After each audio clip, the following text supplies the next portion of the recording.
ফুটন্ত গরম জলের মধ্যে কাঁচা বাদাম দিয়ে দেখুন। এমন সুন্দর রেসিপি তৈরি হয় বন্ধুরা, দেখার পর আপনাদের মনে হবে আগে থেকে কেন জানতাম না। সকালের হেলদি জল খাবার একসাথে দুটো রেসিপি, আপনাদের অনেক টাকা খরচ হওয়ার থেকে বেঁচে যাবে। নমস্কার বন্ধুরা, মিঠুস ওভেনে আপনাদের সবাইকে স্বাগত জানাই। আজ আমি আরও একটি নতুন ভিডিও নিয়ে চলে এসেছি আপনাদের সামনে। আজকের রেসিপি তৈরি করার জন্য প্রথমে গ্যাসের উপরে একটা কড়াই বসিয়ে দিয়ে তার মধ্যে একটু বেশি করে জল দিয়ে দিতে হবে। জলের মধ্যে ফুট ওঠার পর দিয়ে দিতে হবে 3টে পাকা লঙ্কা। আপনারা চাইলে কাঁচা লঙ্কা বা শুকনো লঙ্কা দিতে পারেন। এরপর দিয়ে দিতে হবে কাঁচা বাদাম। এখানে আমি 1 কাপ পরিমাণে কাঁচা বাদাম নিয়েছি। বাদাম দেওয়ার পর একবার ভালোভাবে নাড়িয়ে দিতে হবে, আর তারপর এই কাঁচা বাদামগুলো আমরা খুব ভালোভাবে সিদ্ধ করে নেব। 5 মিনিট হয়ে গেছে, বাদামগুলো ভালোভাবে সিদ্ধ হয়েছে। এবার আপনাদেরকে একটু দেখিয়ে দেব, তাহলে বুঝতে পারবেন। বাদামটা হালকা চাপ দিলে দেখবেন ভেঙে যাবে। বাদামের খোসাটাও আলাদা হয়ে যাচ্ছে, আর দেখুন বাদামটা ভেঙেও যাচ্ছে। খুব ভালোভাবে সিদ্ধ হয়ে গেছে। এখন গ্যাসের ফ্লেম বন্ধ করে দিয়ে তারপর নামিয়ে নেব। তার জন্য এখানে একটা ঝাঁঝরি হাতা নিয়ে নিয়েছি। জলটা ছেঁকে ছেঁকে তুলে নিতে হবে আলাদা একটা প্লেটের মধ্যে। এখন এই বাদামগুলো আমরা খুব ভালোভাবে ঠান্ডা করে নেব। এখানে আমাদের বাদামগুলো কিন্তু একদম ভালোভাবে ঠান্ডা হয়ে গেছে, আর হাত দিয়ে ধরা যাচ্ছে। এখন এই বাদামগুলো আমরা পেস্ট করে নেব। তার জন্য একটা বড় জার নিয়ে নিলাম মিক্সির। এর মধ্যে পুরো বাদামটা একবারেই দিয়ে দেব, তাহলে একসাথেই হয়ে যাবে। আর লঙ্কাগুলো দিয়ে দিতে হবে। এখানে আমি 2টো লঙ্কা দিয়েছি, একটা কমিয়ে রেখেছি যদি বেশি ঝাল হয়ে যায় সেই কারণে। এরপর 1/2 কাপ পরিমাণে জল দিয়ে দিচ্ছি। অল্প জল দিয়ে বাদামটাকে পেস্ট করতে হবে। এখানে দেখুন বন্ধুরা, বাদাম আমাদের পেস্ট করা হয়ে গেছে। একটু চামচে তুলে আপনাদেরকে দেখিয়ে দিচ্ছি। একদম স্মুথ হয়েছে, একটুও কিন্তু টুকরো টুকরো নেই। আর এইভাবে পেস্টটা করে নিতে হবে, তার জন্য কিন্তু ভালোভাবে সিদ্ধ করে নেবেন। এখন আমরা বাদামের পেস্ট একটা মিক্সিং বোলের মধ্যে ঢেলে নিচ্ছি।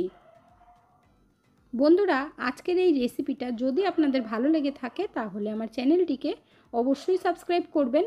পাশে থাকা বেল আইকনটি দাবিয়ে দেবেন, সবার সাথে শেয়ার করবেন। একটা লাইক করতে ভুলবেন না কিন্তু। বাদাম পেস্ট করার জন্য পুরোপুরি 1 কাপ জল লেগেছে। খুব বেশি জল দিয়ে আবার পাতলা করে ফেলবেন না। আজকের রেসিপিটা যেহেতু আমরা হেলদিভাবে তৈরি করব, তাই নিয়ে নিয়েছি 1/2 কাপ পরিমাণে আটা। আপনারা যদি ময়দা দিয়ে করতে চান করতে পারেন। এখন হ্যান্ড উইক্স দিয়ে খুব ভালোভাবে বাদামের পেস্টের সাথে মিশিয়ে দিতে হবে। তবে এখানে জল দেব, তাই মিক্সির জারটা ধুয়ে অল্প করে জল দিয়ে দিচ্ছি। আটা খুব বেশি দিতে যাবেন না, তাহলে আটার ফ্লেভার আসবে, খেতে একদম ভালো লাগবে না। বাদাম 1 কাপ দেবেন তো আটা 1/2 কাপ দেবেন, এটা কিন্তু অবশ্যই খেয়াল রাখবেন। এর মধ্যে আমরা আরেকটু জল দিয়ে দেব। আগে থেকেই খুব বেশি পাতলা করছি না কেন সেটা আপনাদেরকে আমি পরে বলে দেব। এখানে দেখুন আরও কিছুটা জল দিয়ে দিয়েছি। আরও আমাদের 1/2 কাপ মতো জল লাগলো। দেখুন খুব ভালোভাবে ব্যাটার আমাদের তৈরি হয়ে গেছে। চামচ দিয়ে তুলে ব্যাটারের কনসিস্টেন্সিটা আপনাদেরকে একটু দেখিয়ে দিচ্ছি। দেখুন বন্ধুরা, ঠিক এইরকমভাবেই তৈরি করে নেবেন। এর মধ্যে এখন দিয়ে দেব আমরা স্বাদ মতো নুন। নুন দেবার পরে হ্যান্ড উইক্স দিয়ে আবার একটু মিশিয়ে নেব। এতে করে ফেটানো হয়ে যাবে আর মেশানো হয়ে যাবে। দেখুন ভালোভাবে মেশানো হয়ে গেছে। এখন আমরা ঢেকে মাত্র 2 থেকে 3 মিনিটের জন্য রেখে দেব।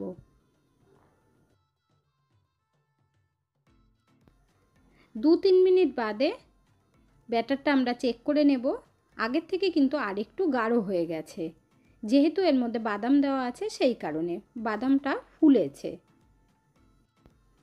আমরা আজ যেহেতু দুটো রেসিপি একসাথে তৈরি করব, তার জন্য এই একই ব্যাটার আমরা আলাদা একটা বোলের মধ্যে তুলে নেব। 3-4 চামচ তুলে নিলে হয়ে যাবে। আর যদি আপনারা বেশি করে করতে চান সেই ক্ষেত্রে একটু বেশি করে আলাদা করে রাখবেন। যেহেতু এই ব্যাটার আমরা আলাদা করে তুলে রাখছি, তার জন্যই বলেছি আগে থেকে খুব বেশি জল দিয়ে দেবেন না, তাহলে কিন্তু পাতলা হয়ে যাবে। এখন এর মধ্যে কিছু উপকরণ মেশাতে হবে। আগে থেকেই গাজর গ্রেট করে রেখেছিলাম, 1/2 কাপ পরিমাণে আছে। এখন আমরা এই গ্রেট করা গাজরটা ব্যাটারের মধ্যে দিয়ে দেব। এতে করে খেতে ভীষণ ভালো লাগবে আর খুব হেলদি হবে। গাজর দেবার পর দিয়ে দিচ্ছি 1/2 চামচ পরিমাণে গোটা জিরে। একটু চটপটা বানানোর জন্য 1/2 চামচ চাট মশলা দিয়ে দিলাম। এখন এই ব্যাটার আমরা আরও পাতলা করে নেব, তার জন্য 1/2 কাপ জল নিয়েছি। অল্প অল্প করে দিতে হবে আর মিশিয়ে নিতে হবে। এখানে আমি 1/2 কাপ জল নিয়েছিলাম, তার থেকেই হাফ জলটা দিয়ে দিয়েছি। পুরোটা দেবেন না একবারে, আবারও বলে দিচ্ছি। এরপর দিয়ে দেবো বেশি করে ধনেপাতা। একটু ধনেপাতা বেশি করে দিলে খেতে খুব ভালো লাগে। তারপর ভালোভাবে মিশিয়ে নিতে হবে। এর থেকে কিন্তু আর আমরা পাতলা করব না। ব্যাটার আমাদের একদম পারফেক্ট তৈরি হয়েছে। এই ব্যাটার তৈরি করার সময় আপনারা চাইলে একটু চেক করে নিতে পারেন, দরকার হলে একটু নুন দিয়ে দেবেন। এখন ব্যাটারের কনসিস্টেন্সিটা আপনাদেরকে ভালোভাবে দেখিয়ে দিচ্ছি, দেখুন। এখন আমরা চলে যাব গ্যাসের কাছে। গ্যাসের উপরে একটা ননস্টিকের তাওয়া বসিয়ে দিয়েছি। এর মধ্যে হালকা করে একটু তেল ব্রাশ করে নিতে হবে। তাওয়ার মধ্যে দেওয়ার আগে ভালোভাবে একবার নাড়িয়ে নিতে হবে, তারপর 2 হাতা করে দিয়ে দিতে হবে আর একটু ভালোভাবে ছড়িয়ে দেবেন। আপনারা যতটা বড় করতে চান সেভাবেই দেবেন। এখানে আমি 2 হাতা দিয়েছি, দেখুন। যখন আপনারা এইভাবে তাওয়ার মধ্যে ব্যাটারটা দেবেন তখন কিন্তু বন্ধুরা গ্যাসের ফ্লেমটাকে লো আঁচে করে দিতে হবে, না হলে খুব তাড়াতাড়ি ওপর থেকে ড্রাই হয়ে যাবে। এখন আমরা 2 মিনিটের জন্য ঢেকে দেব গ্যাসের ফ্লেম কমিয়ে রেখে। 1 থেকে 1.5 মিনিট বাদেই কিন্তু আমাদের হয়ে গেছে, তাই ঢাকনাটা তুলে নিলাম আর দেখুন ওপর থেকে পুরো ড্রাই হয়ে গেছে। এখন একটু হালকা করে তেল ব্রাশ করে দেব, একদম সামান্য।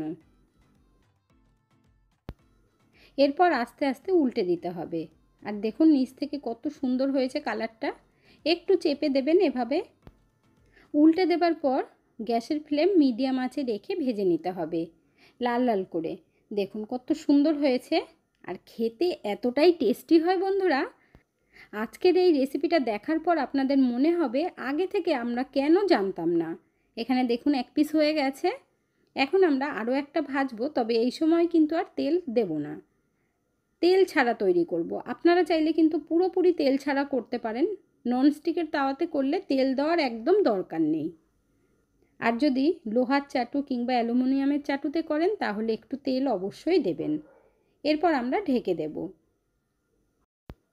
একইভাবেই 1-1.5 মিনিট পরে আমরা তুলে নিলাম ঢাকনা আর দেখুন কত সুন্দরভাবে ড্রাই হয়ে গেছে। এখন আমরা আস্তে আস্তে উল্টে দেব। এইভাবেই 2 পিঠ লাল লাল করে ভেজে নিতে হবে। আর এতটাই সফট হয়, তৈরি করে খেলেই বুঝতে পারবেন। দেখুন আমাদের ভাজা হয়ে গেল। এখন আমরা গরম গরম সার্ভ করে নেব। এখানে আমি চাটনির সাথে সার্ভ করেছি। যদি আপনারা এই চাটনির রেসিপিটা জানতে চান তাহলে কিন্তু অবশ্যই কমেন্ট করে জানাবেন। এরপর আপনাদের দেখিয়ে দিচ্ছি, দেখুন কত সুন্দর হয়েছে, একদম সফট। খেতে কিন্তু বন্ধুরা দুর্দান্ত লাগে। আর সকাল সকাল এই রকম হেলদি জলখাবার থাকলে তাহলে তো আর কোনো কথাই হবে না, সকলের ভীষণ পছন্দ হবে। আর একবার নয়, সপ্তাহে 2-3 বার তো বানাতে বলবে। এখন আমরা আরও একটা রেসিপি তৈরি করব, আর এটা কিন্তু ভীষণ ক্রিস্পি হবে। তার জন্য দিতে হবে বেসন। এখানে আমি 2 চামচ পরিমাণে বেসন দিয়ে দিচ্ছি। আপনারা চাইলে বেসনের বদলে চালের গুঁড়ো দিতে পারেন। এরপর বেসন দিয়ে খুব ভালোভাবে মিশিয়ে নিতে হবে। বন্ধুরা এখনও পর্যন্ত যারা একটা লাইক বা কমেন্ট করেননি অবশ্যই করে দেবেন। আপনাদের একটা লাইক কমেন্ট আমাকে অনেক দূর এগিয়ে যেতে সাহায্য করবে। এখানে দেখুন বেসন দিয়ে ভালোভাবে মেশানো হয়ে গেছে। এর মধ্যে এখন আমরা দিয়ে দেব বেশি করে কেটে রাখা পেঁয়াজ। এর সাথেই দিয়ে দেব অনেকটা পরিমাণে ধনেপাতা কুচি। এর মধ্যে আমি পেঁয়াজ দিচ্ছি, যদি আপনারা পেঁয়াজ না দিতে চান তাহলে স্কিপ করে দেবেন। দিয়ে দিচ্ছি হাফ চামচ পরিমাণে গোটা জিরে, আর দিতে হবে জোয়ান। যেহেতু আমরা বেসন দিয়েছি, কাঁচা বাদাম দিয়ে তৈরি করছি, তাই যাতে কোনো রকম গ্যাস না হয়, অম্বল না হয়, তার জন্য একটু জোয়ান দিয়ে দিতে হবে। আর হাতের মধ্যে এইভাবে ডলে দেবেন। আর সাথে দিয়ে দিচ্ছি অল্প করে গরম মশলার গুঁড়ো, এতে করে টেস্টটা খুব সুন্দর হবে, সেন্টটাও খুব সুন্দর হবে। এখন সব কিছু দিয়ে ভালোভাবে মিশিয়ে নিতে হবে।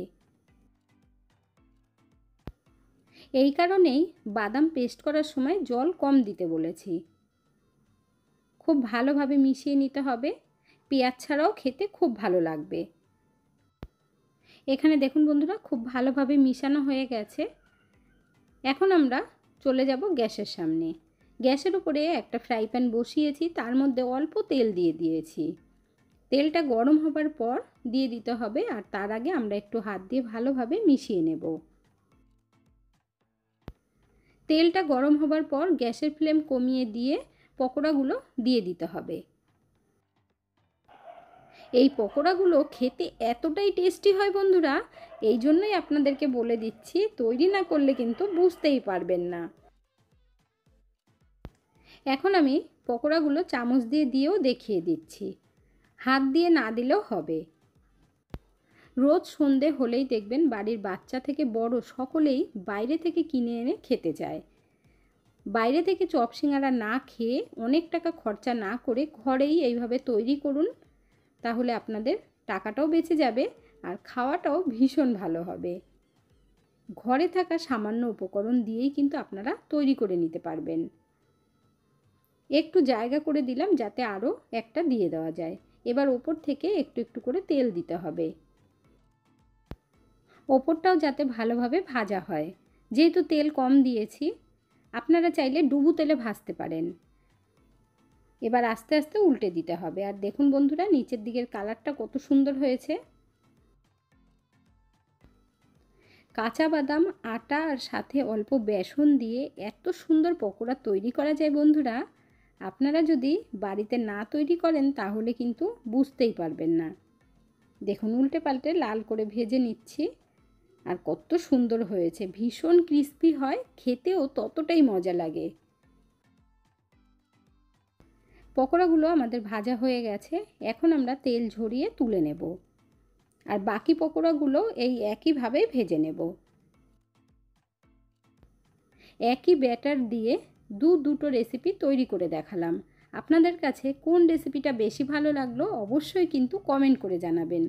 আর এই ধরনের নতুন নতুন জলখাবারের রেসিপি পেতে হলে আমার চ্যানেলটিকে অবশ্যই সাবস্ক্রাইব করে রাখবেন। এখানে আমি পকোড়াগুলো টমেটো সসের সাথে সার্ভ করে নিয়েছি। আর কতটা ক্রিস্পি হয়েছে সেটাও আপনাদেরকে একটু শুনিয়ে দেব, তাহলেই বুঝতে পারবেন।